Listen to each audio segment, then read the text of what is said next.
जो ट्रैंप ताया ट्रैंप कह रहा सी ना ट्रैंप कि मैनू आज़ाद हासिल है कि मैं फील्ड मार्शल नाल मुलाकात कर रहा है जोड़ा जंग जित के आया तो मेरे कहने ते इन्हां जंग रोकती तो दुनिया की बाअसर शख्सियत जनरल जनाब फील्ड मार्शल आसम मनीर साहब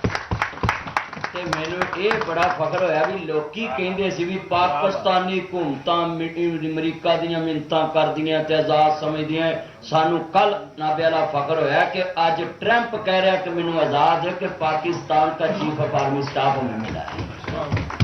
तो ये हमें फखर होना चाहिए कि ये उसने ये बात मेंशन किया करें, अपनी फेसबुक पे लगाएं, अपने व्हाट्सएप पे, Twitter model, Facebook model, x model, technology जितने हमारे पास जराए ब्लॉग, ये सारे चंद मक्खन ऐसी चीज़ें हाईलाइट किया करो और सारिया चीज़ें हाईलाइट कर दे जानू हाई कहाँ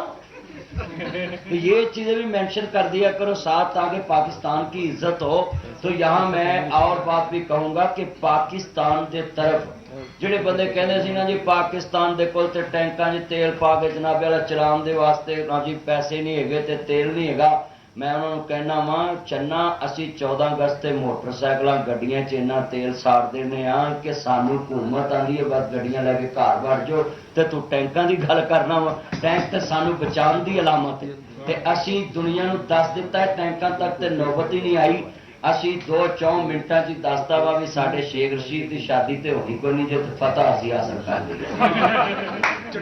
ਝੰਡੇ ਕੱਢ ਦਿੱਤੇ। ਤੇ ਆਖਰੀ ਪੈਗਾਮ ਹੈ ਮੇਰਾ ਲਾਹੌਰ ਚੈਂਬਰ ਦੇ ਪਲੇਟਫਾਰਮ ਤੋਂ ਕਿ ਅਸੀਂ ਆਪਣੇ ਤਨ ਮਨ ਪੈਸੇ ਦੇ ਨਾਲ पाकिस्तान दे नाल खड़े हैं। सदर साहब मेरी थोड़ी यस कर दवो,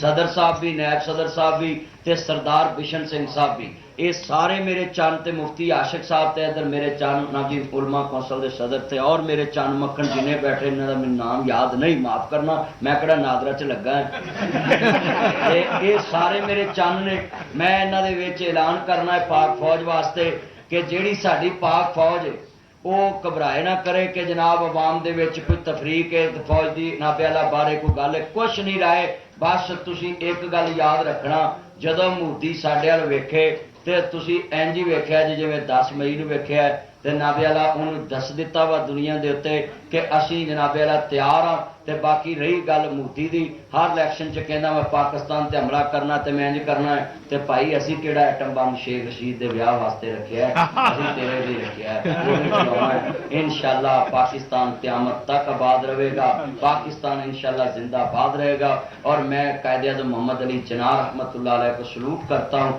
कि उनकी अनथक मेहनत के साथ पाकिस्तान मार्ज़े वजूद में आया। तो साथ में थोड़ा जिहा हुकूमत नूं कहांगा मौलवियों का भी हिस्सा रख लिया करो, जिहड़ी जगह ते कायदे-ए-आज़म नहीं पहुंचा मौलवी मस्जिद मस्जिद पहुंचे नहीं। असीं नारा मशहूर किया सी पाकिस्तान का मतलब क्या ला इलाहा इल्लल्लाह। लिहाजा मैं सरदार बिशन सिंह साहब अगे भी रिक्वेस्ट करांगा कि तुसीं एक सेमीनार रखो ते ताकि उन्होंने असीं दसीए भी पाकिस्तान ने करतारपुर खोलिया हुण तुसीं आउण नहीं देंदे, तुसीं इन्हां नूं जनाबे वाला। लिहाजा असीं अपील करने अपने चढ़ते पंजाब के सिखां वास्ते मेरा पैगाम है कि तुसीं अपनी तहरीक नूं तेज़ करो, पंजाब च असीं तेज़ करांगे, तुहानूं असीं आज़ादी दिवाउणी है, खालिस्तान बनाउणा है इंशाअल्लाह। नाउ आई रिक्वेस्ट डॉक्टर पीर साहब, शरीफ साहब प्लीज 2 मिनट जरा सर।